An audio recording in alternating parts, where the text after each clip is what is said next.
about GCC growth story and talked about people, planet, prosperity. But to have this people, planet, prosperity together, we need to understand the elements of GCC.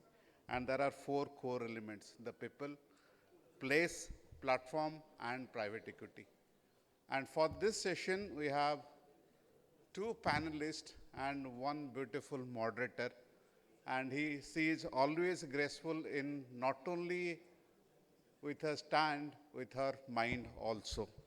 Let's welcome with a thunderous of applause the moderator, C. Sarita Agarwal, and 2 brilliant panelists, C. Anand Chatterjee, the Director, BMC Support and Accounting Services, and C. Arunabha Biswas, Financial Controller, Haldia Petrochemicals. To the dais, please.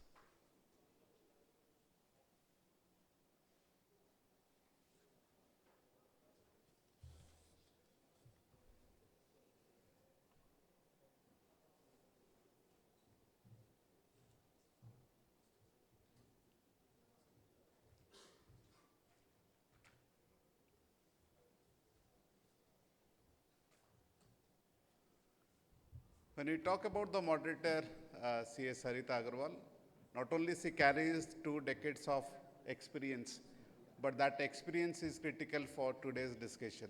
That experience is very much at the soul of GCC activity. And when you talk about Mr. Anand Chatrat, he appears to be very senior, but 18 at heart, because he is started learning. He started just hitting boundaries with his domain of GCC and very proactive in terms of understanding the industry and started inspiring this industry. I am a bit of element of that fact. And when it comes to Mr. Anubhav, Haldia Petrochemicals, the expertise in finance and taxation always been core front, and he's also worked with Wipro Limited and has expertise in TCD also digital. To welcome all these 3 gentlemen, may I request our Central Council member and convener of GCC Group, C.S. Sanjeev Sanghi, to the dais.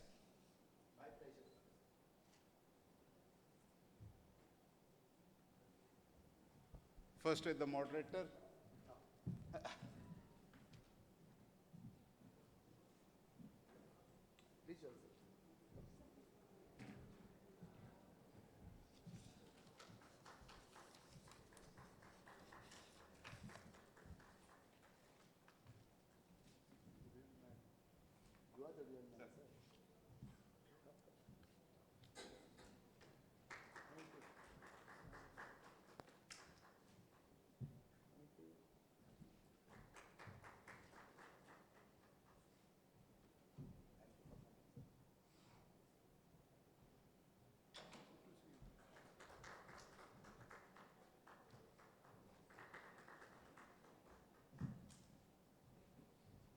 Thank you so much, Sanjeev sir. Now, dear friend Sarita, it is all to you.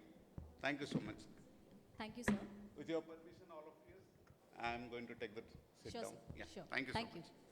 Thank you, sir, for introducing us all in such a good manner. And I would like to thank Sanjeev, sir, to give me this opportunity to moderate one more session on GCC. So, friends, even before we start with today's session, like, let me bring a point. Like, for decades, what we have thought GCC to be is about arbitrage, like the cost benefit analysis. That is what we all have thought about GCC as of now. But is it really anymore just talking about the cost arbitrage, making profit about the difference between money and Indian rupee and the foreign currency? Or is it more than just building a business or building a business of its own, considering not as a captive center? I think in today's session, Anand sir and Arunabha will help us to give more light on this topic.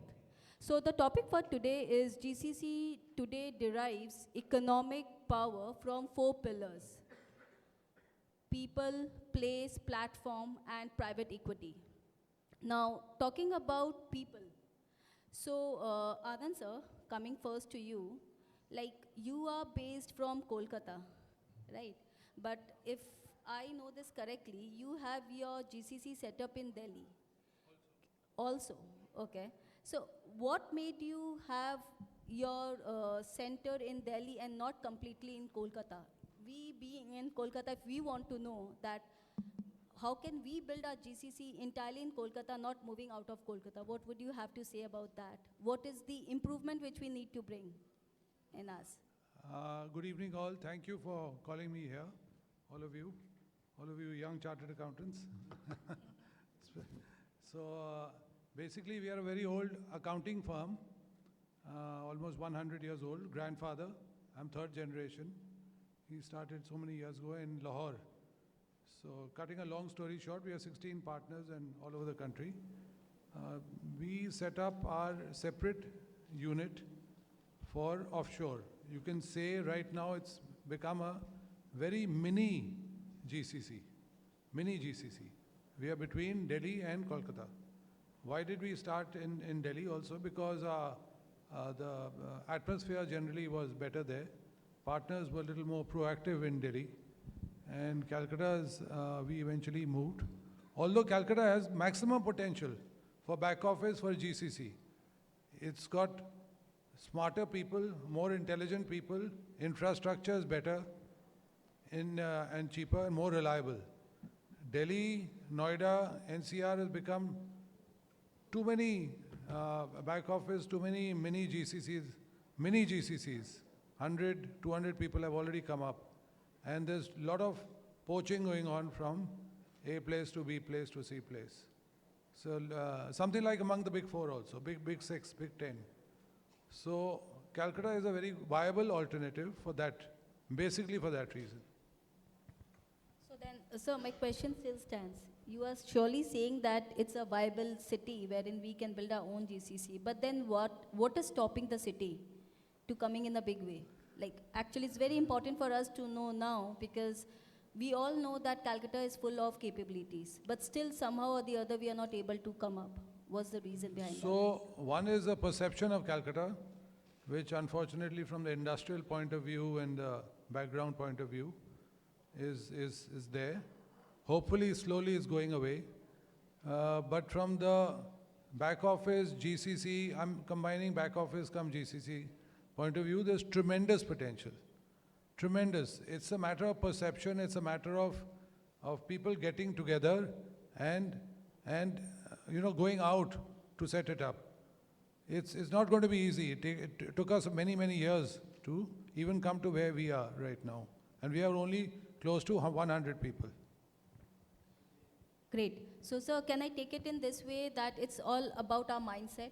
We have all the possible capabilities and options available over here. It's just that we need to come forward, come together, and then start building the GCC here in Kolkata. Mostly about the mindset, and perception about Calcutta. Great, sir. As the plenty of intellectual power, it's better in costing as compared to even Bangalore or a Mumbai or a NCR. It's got the capabilities are there. It's got more reliable, even cheaper infrastructure in terms of real estate, etc. Especially if you go up the numbers. And but the main thing is the mindset, and the people you have to be very active and concentrate on this. And the benefits are tremendous as compared to a normal audit and traditional practices. Thank you, Anand sir. I'll come back again to you, Mr. Arunava. So I think though you do not have a global capability center, but you have like national capability centers which has been developed, right, in a big way. I think we can take out some points which will help us to build our global capability centers. If you can throw some point, like how did you do it, what was the obstruction which you faced, and how did you overcome that?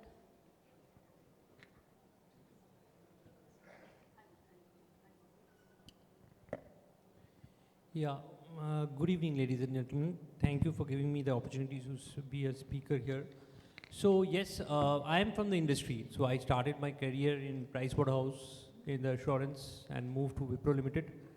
And from there on, I moved to the Chatterjee Group, which is led by Dr. Punendu Chatterjee, of which Haldia Petrochemicals is a flagship company.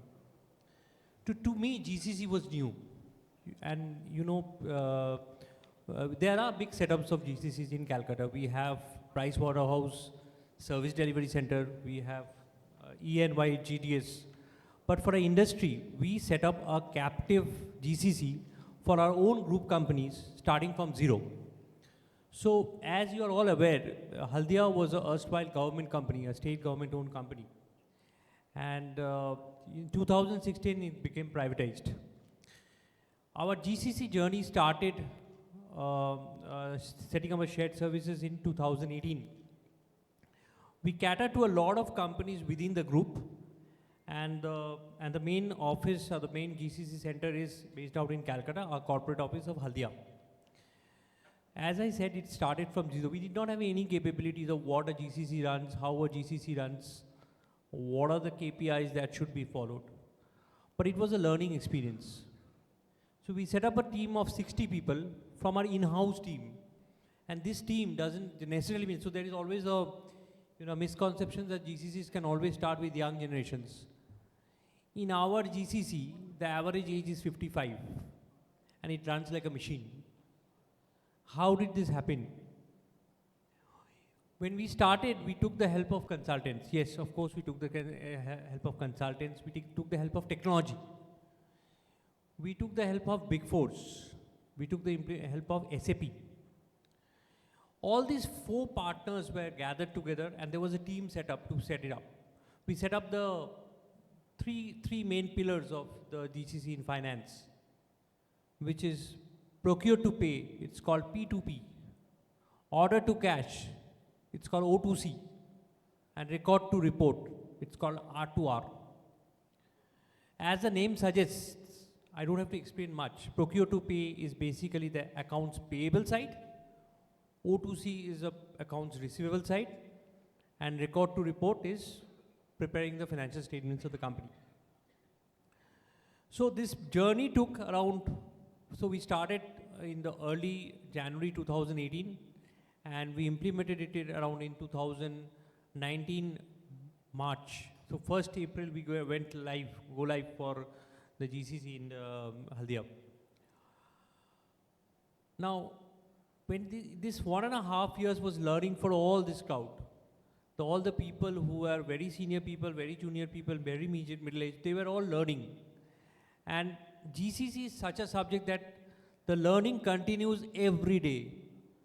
It improvises every day. Every day you come to a new problem when you are running a GCC. So be prepared for that. So in this 1.5 years, we just made the blueprint of how do we implement. We made our systems ready and we went go live. For the next 5 years, it took stabilization. It took 5 years to stabilize the system. So that does not, so what I mean to say that from 1st April 2019, it's not that the GC is running like a machine. It took 5 years for the machine to operate effectively. Just as you start a plant takes a stabilization period. Similarly, a GC takes a similar stabilization period. And you know, in this today's environment, change is the only constant thing that will happen. And technology is getting updated every day. In 2019, when we started our GCC practice with the people, the technology that they learned at that point in time has completely changed over the years. Now they are also equipped with the technology. So in order to summarize, I would like to say that for having a successful GCC from a people's perspective, you need to have 3 qualities. One is efficiency, one is effectiveness, and one is experience. If these 3 things are there, you can run a successful GCC. Hope that answers your question.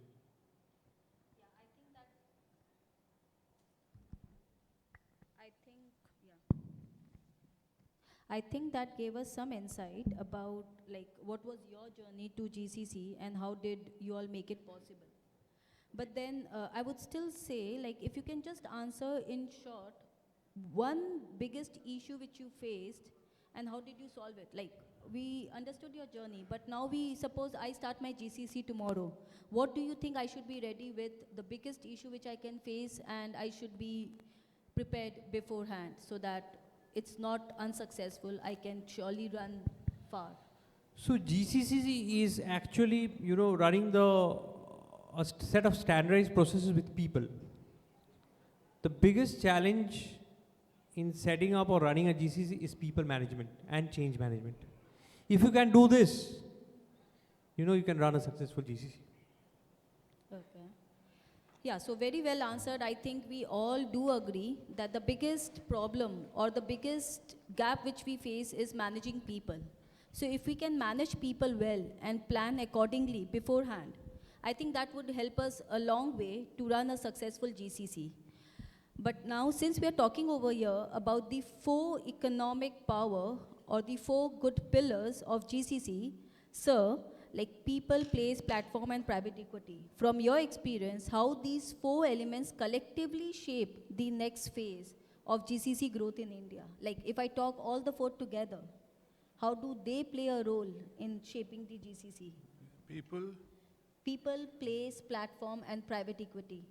So basically, the people are the most important in this context, what we are talking about, because to get reliable, long-term, and people who don't shift away from your organization. And when you're talking about the GCC, your client, your customer, foreign customer, when he talks to Mr. Kumar or Mr. Chatterjee, and tomorrow he changes, your person changes, then that foreign customer gets very nervous. First of all, where is my data going? What will be the reliability? Who will actually do my work? In what way? In short. Number 2 is you're talking about place. Place is not such a major issue in our case, because we had the sense to move out of the city and to set up our center in the suburbs of the city and to hire on a long-term basis in that way. We also always, very small tip in a GCC, if we require X number of people, we always take X plus, always a backup. It's an extra cost, but it doesn't matter. 10 to 20% extra. We always, and we tell the client that these are your 2 people who will be interacting and interfacing with you, but we also have this extra person there as a backup on a permanent basis. That's a huge sense of comfort for them. Coming to the next point of private equity. So private equity has come into this GCC thing in the last few years. It's come in heavily in the US and the Western countries. And in India also, it's coming in, I hear. And in some places in the rest of the country, it's already come in. Eventually, they come in, they're not the interfering type of people, but they bring in a lot of technology, they bring in a lot of connections, and of course, they bring in a lot of funds.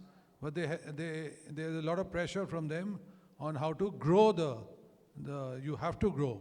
They will even help you grow, and you have to travel. If you want to set up a very advanced and a quick growing GCC, you have to travel abroad frequently.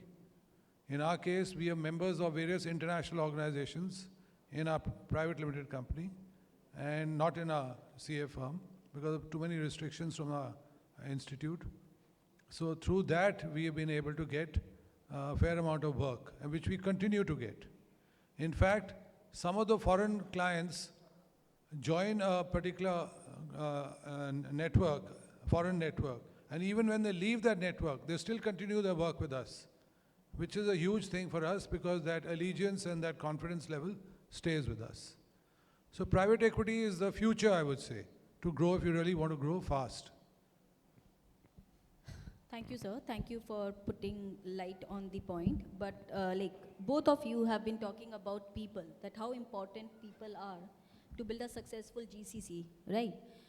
Now, just contradicting to that, in today's world, the way the technology is moving, the way AI is taking so many things, how important is technology? If, like you said, that if we can give them a stable people and the person who can stay with them for ever, they are very comfortable and then they do not have to think twice, right? How about balancing people and technology in such a way, like platform by platform, we want to say technology, right? So how can we balance between platform and technology, like people and technology, so that we do not have to depend upon a person 100% times, and we are not totally depending upon technologies which can fail any time. So what do you think? What kind of technology we should build in so that we can have a balance between people and technology? So technology, basically, we don't have any choice. We have to adapt to the foreign technologies. We have to adapt to their software. We have to adapt to their method of working. We have to adapt to their method of reporting. And every foreign client, we work with about 30 CPA firms and CA firms all over North America, Europe, and some in Singapore, Australia also. And everybody has their own methods and procedures. Everybody has their own software. And a lot of them are upgrading. So we have to adapt. So we have a core group within our company who just helps us to absorb this new software, new technology, new procedures on an ongoing basis. So this is a separate core group, part of IT group you can call it a core group, which just is all the time moving around from between A work to B work and helping us even identify potential new technologies. Coming to the point of AI, AI is what's coming, it's already come. But it's still, I mean, somebody says, oh, it will take over your work. That's not even take over basic accounting work. That's also going to take a long time. It's because, after all, we are also adaptable people. And we will always think of some ways to go up the value chain. So I would say that we have to adapt to it over a period of time. So, sir, can I say like this, that we have to have a balance between people and technology, but then we really do not need anymore the processors, right? Now we need people who can add value, who can provide extra service to the client beyond what they are looking for, and take best use of technology to provide service with best of quality and within time? Yes, yes. We have to keep on merging the requirements of we go according to the requirements of the client. Every client has a different process. Every client has a different method of working. Every client has a different technology in their, even giving access to their desktop, even giving access to their bank accounts in some cases. And in the Western world, every bank account, there is different methods of very strict methods of working and limited access. One of the particular clients even gives us limited access for a limited period of time. We had suggested to them. So over a period of time, the confidence level goes up. So this is how we suggest various ways. And we even suggest a thing called a Dropbox. So where they just come and dump their data. We don't have access to their information or their procedures or anything about them. And we just pick up the information from the Dropbox. We process it according to their requirements. Reporting can be on frequent basis as per their procedures. But this Dropbox thing resolves the issue of security. Absolutely.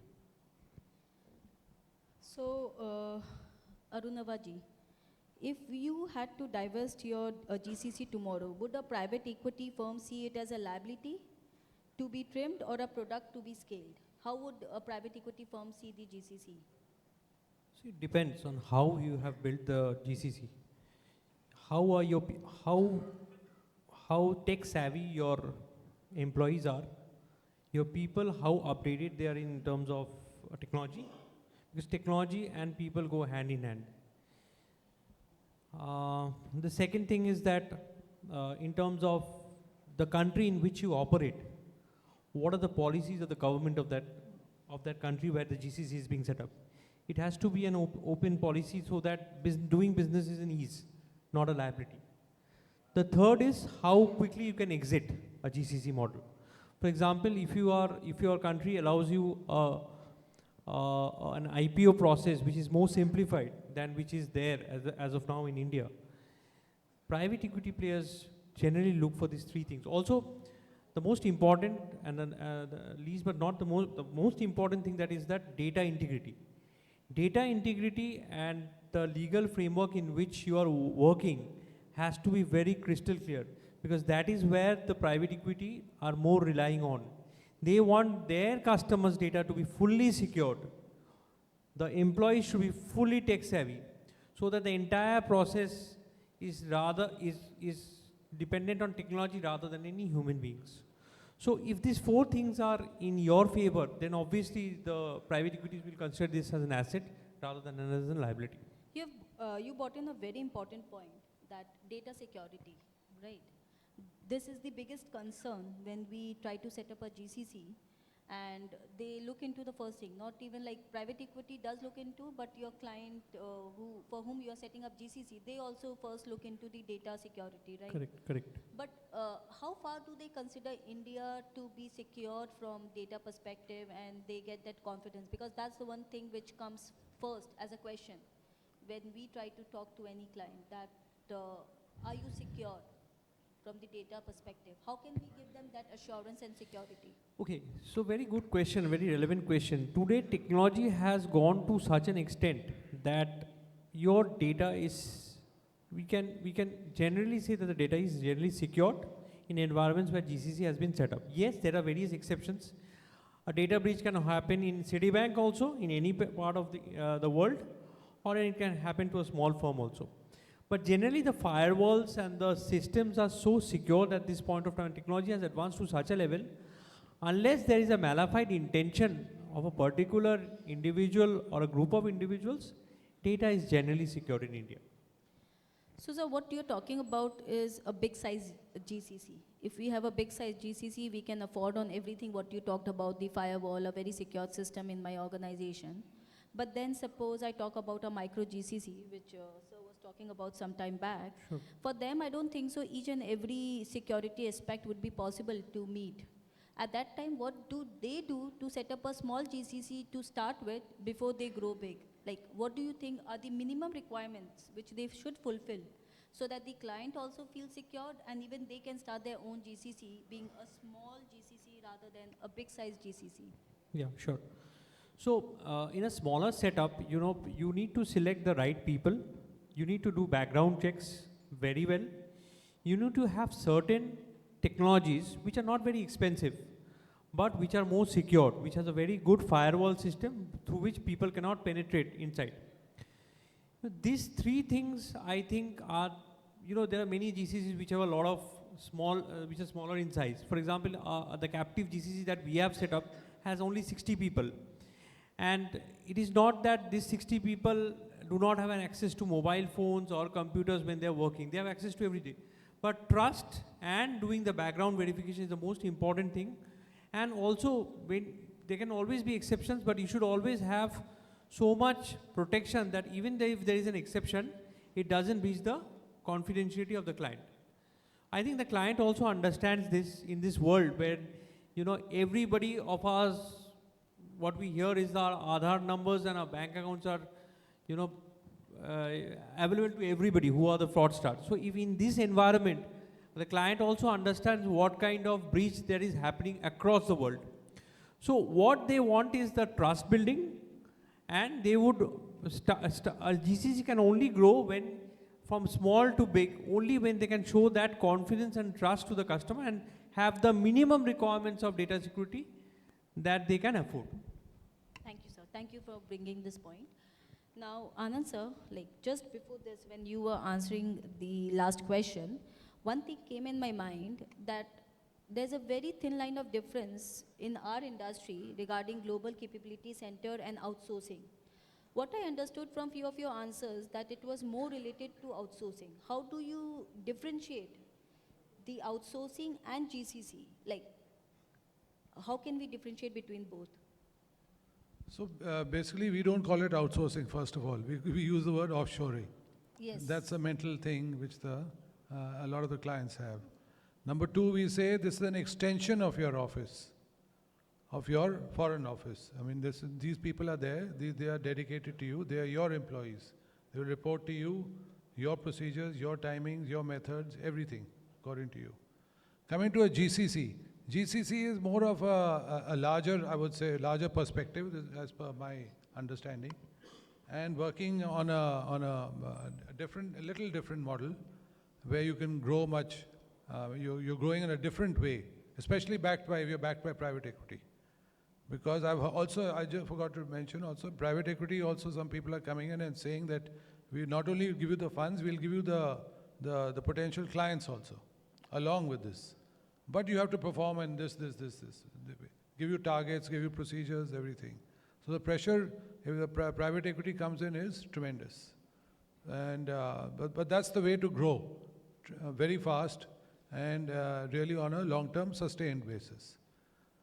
GCC is more of I would say like offshoring is a little different. GCC is more of a organized, the perception of a GCC is more of an organized capability center, very dedicated to certain clients. It can be in-house, like in Arun Abha's case, it's his own group or his company.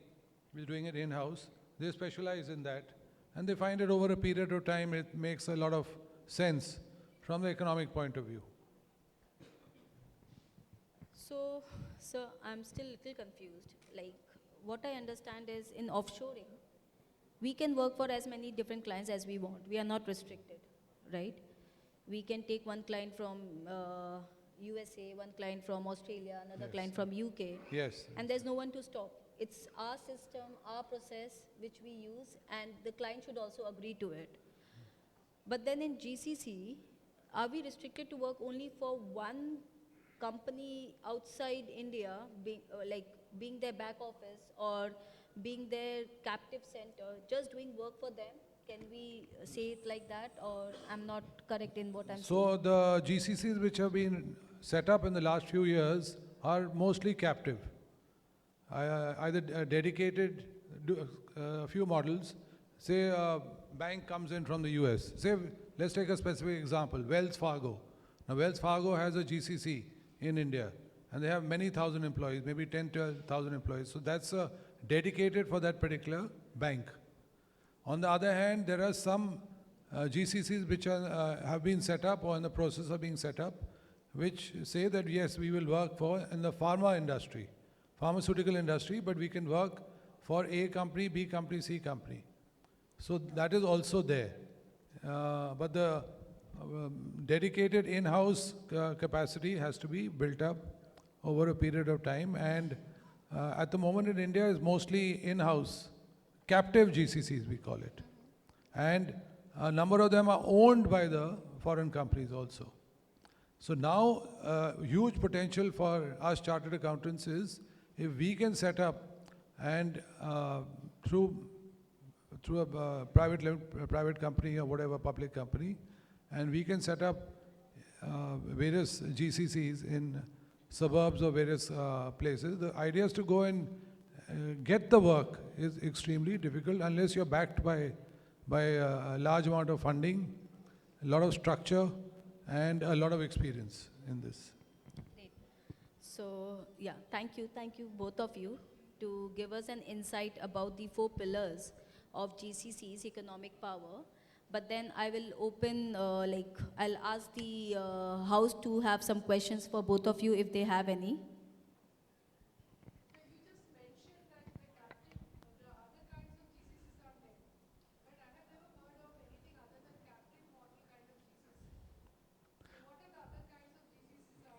So the other kind of GCCs are being developed, I hear outside Hyderabad, specifically in Pune.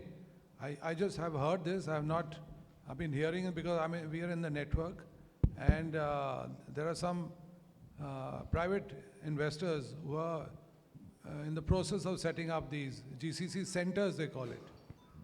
So like one will be dedicated for A company and B will be dedicated for B company like that, C company like that. So it will happen over a period of time because then the volume is huge. Also, there are huge issues relating to, data security and secrecy, etc. Do you mean to say the shared facilities by different kind of GCC? So far, I have not come across anything Yes, other than that is captive model. that is the model being thought of. Shared facility. Yes, but it all depends on the foreign client. All depends. If the foreign client does not feel comfortable, then this model will not work. You're right. Most of them right now are all captive. But it can be captive for domestic companies also. It doesn't have to be captive for a foreign company. Yeah, we have these, for domestic companies, lots of GCCs are there. But for foreign countries, I've seen only the captive model as GCCs, but I haven't come across any third-party GCC kind of situation where there are shared facilities. So I'll give you an example, another example. Outside Pune, there's a large CPA firm from the US, and they have a number of thousands of clients in the US. So those clients' work is being done in their captive GCC in outside Pune, but technically it's they've been doing work for maybe 100 of their clients. Of course, it belongs to that particular CPA firm in the US. But in the GCC, they're working for many clients. So technically, you can say it's a captive GCC. You can say it's a shared, whatever you might say. So it's basically the same thing, like you are working for the CPA firms, you just mentioned around 30 CPA firms. I also work for CPA firms. One CPA firm, let's say, gives us client for 50 companies. So that doesn't mean I become a captive of that CPA firm. I'm doing work for 50 clients of that particular CPA firm. See, it depends on how you see it. It depends on the particular client, because the client feels comfortable that my work is being done in a GCC where the other people's work is also being done. So you have to manage that in a particular way. We are doing that in a very small way. Okay. So, sir, can we say in this way that if we follow all the processes, all the softwares, all the technologies of our client, then it can be called a GCC? If we are trying to put our system in place and provide services, then it is more of offshoring. And if we adapt to their technology, their system, and deliver work in their platform, all the ecosystem provided is by them, then it can be called a micro GCC? Can we say that? Yes. I think you mentioned it correctly. Although the boundaries are not too much between that. So many GCCs are becoming major, and major are becoming different. But you're right. The model right now in India is mostly captive. Yes. Thank you. Yes. Rakeshji.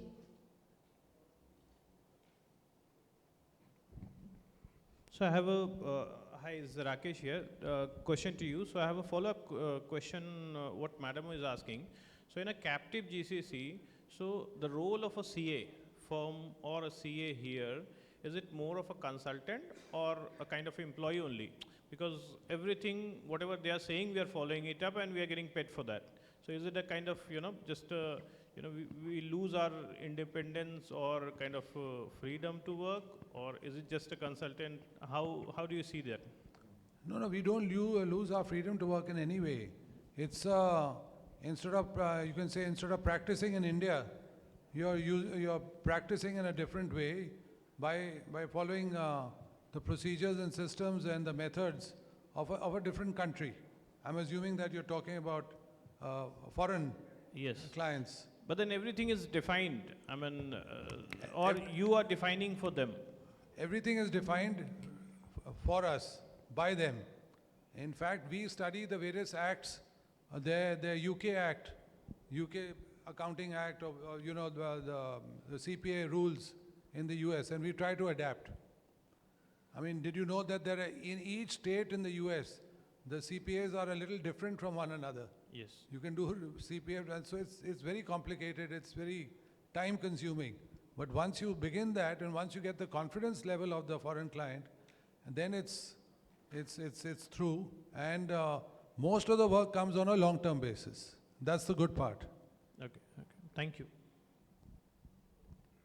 Yes, Naveen?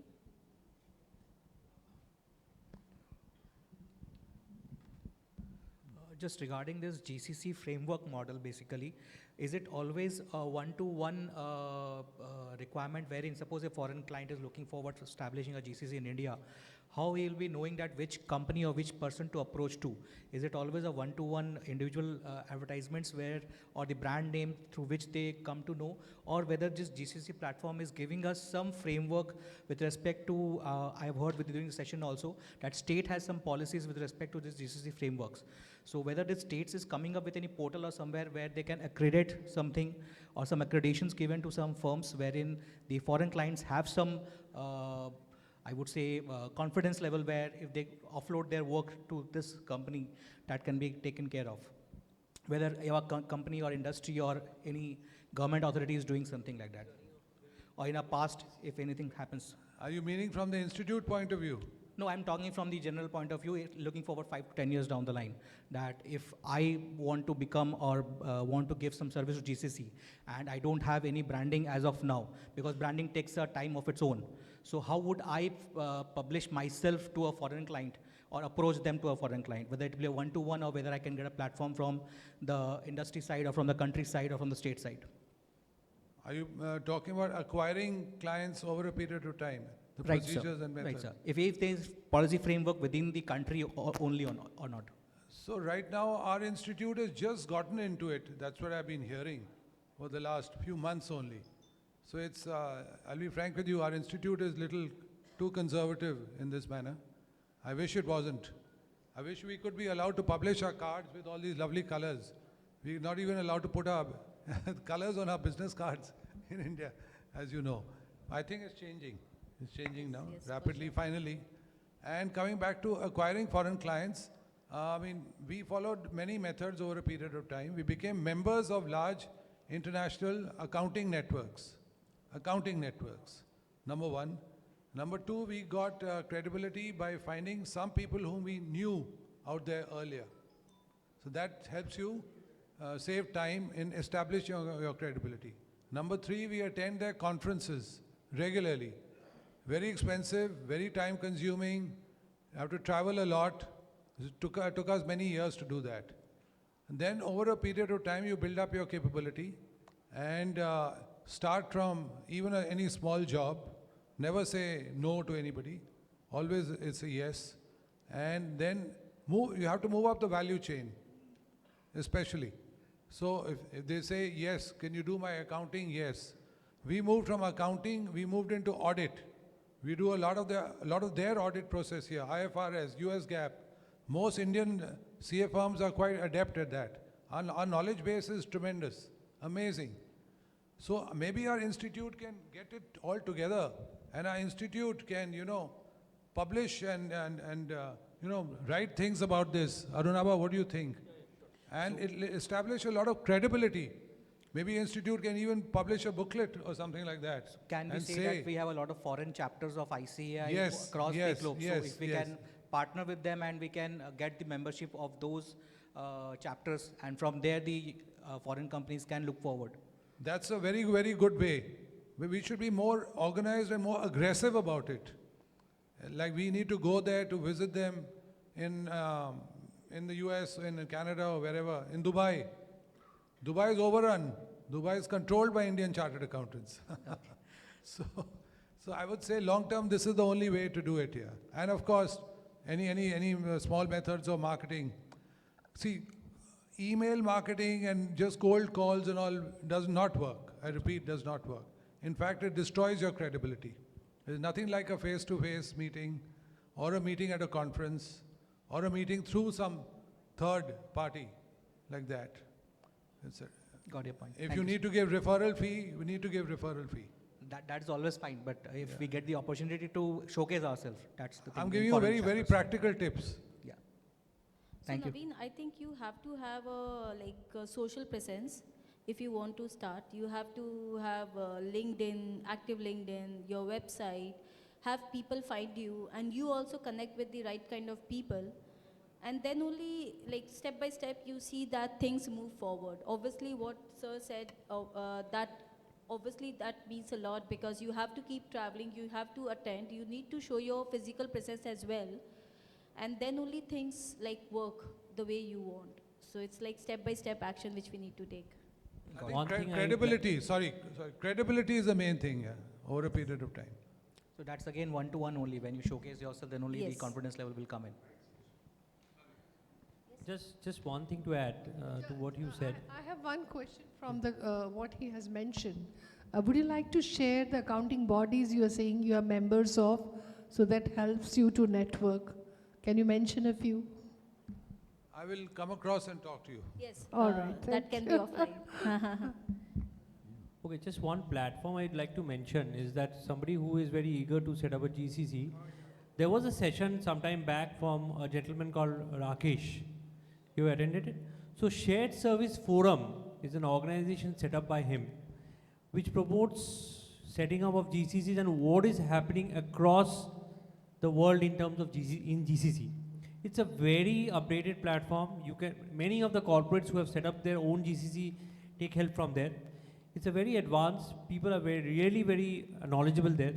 You can take the help of, you can just scroll their website to find out how much value chain they have created in there.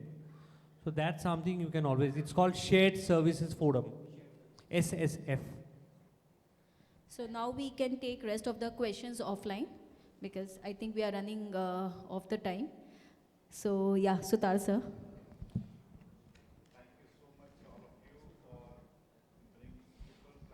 Process and private equity in one step. Long way to go, lot of things to learn, and more than lot of things to learn, many of the things to relearn, because so that you can accommodate the new things incoming. And with this, we are concluding GCC Summit Calcutta 7th edition of the group. And thank you so much being here since morning to till time, and have a good day. Thank you so much. Thank you. Thank you all.